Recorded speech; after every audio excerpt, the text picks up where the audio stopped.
People remember the moment my brother hit my son.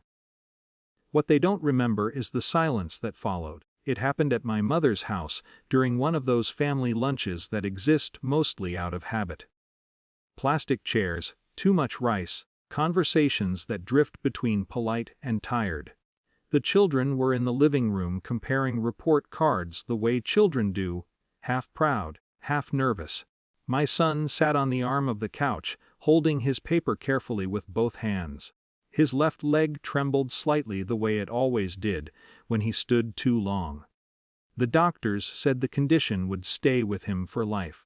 He had learned to move through it quietly. He looked at me before speaking. "Dad, I got the highest in science."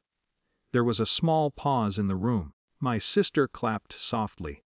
My mother smiled in that relieved way grandmothers do when a child overcomes something the world keeps reminding them of. My niece sat beside him, staring down at her own paper.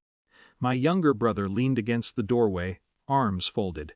"Highest," he repeated. My son nodded. "Your teacher said my project was the best," he added carefully. My brother laughed, but it wasn't amusement. "It was something harder." "Best," he said again. Then he stepped forward and snatched the paper. The room went quiet in that strange way where everyone knows something is about to go wrong, but no one moves fast enough. He skimmed the page and tossed it back toward the couch. "You," he said, pointing at my son. "You think you did this yourself?" My son froze. "You're just a disabled kid who steals ideas." My brother said. "Kids like you always need someone else to do the thinking." Before anyone reacted, he struck the side of my son's head. Not hard enough to leave a bruise, but hard enough that my son's glasses slid sideways. The sound was small. My mother gasped. My sister stood up halfway from her chair. And my brother's wife, sitting by the dining table, looked straight at my son and said, almost casually, "Let's be honest, he's a fatherless child anyway. What do you expect?" The room changed after that sentence. It felt colder. My son's father had died when he was 5. Everyone in that room knew that. My son didn't cry. He just looked at the floor and adjusted his glasses, and I said nothing. Not a word. People often think silence means weakness. But sometimes silence is the only thing keeping anger from becoming something worse. I walked to my son and placed my hand gently on his shoulder. "Come on," I said. We left without finishing lunch. No shouting, no accusations, just the quiet sound of the door closing. 2. That night my son asked the question I knew would come. "Dad, did I do something wrong?" We were sitting at the kitchen table. His science project was spread out beside us, wires, diagrams, notes written in careful handwriting.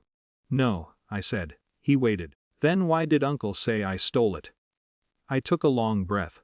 Sometimes people feel smaller when someone else does well.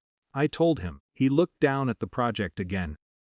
"I worked really hard on this." "I know." After a moment he said something that stayed with me.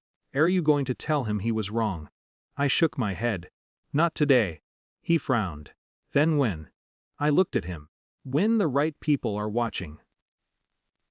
3 weeks later the school auditorium filled with parents and teachers. It was the annual academic recognition ceremony. Rows of folding chairs. A small stage. The smell of paper programs and dust from the curtains. My brother and his wife came, because their daughter was receiving a participation certificate. They looked comfortable, laughing with other parents. They didn't notice my son and I sitting 2 rows behind them. The principal walked to the microphone. "Every year," she said, "we recognize one student for exceptional originality and perseverance in science." My brother shifted in his chair. The principal continued. "This year the decision was unanimous among the faculty." My son's fingers tightened around the edge of the program. Then she said his name. For a moment the room didn't react. Then applause spread across the auditorium. My son looked at me, stunned. "Go," I whispered. He stood slowly, adjusting the brace on his leg before walking toward the stage. The walk took longer than it would for other children. But no one rushed him. The science department head stepped forward with the plaque.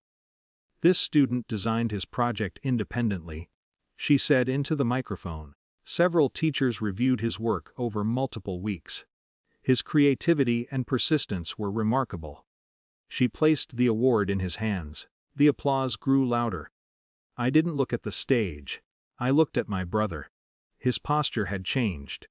The confidence from 3 weeks ago was gone. His wife stared forward, very still. They both knew. Not because anyone mentioned the insult. Not because anyone accused them. But because the entire room had just witnessed something undeniable. My son returned to his seat, holding the plaque like it might disappear if he loosened his grip. "Dad," he whispered, breathless. "They said I did it myself." "I know," I said. In front of us, my brother remained silent for the rest of the ceremony. We didn't speak after that day. Not immediately. Families rarely repair themselves in a single moment. But something had shifted. People saw my son differently now. Teachers greeted him in hallways.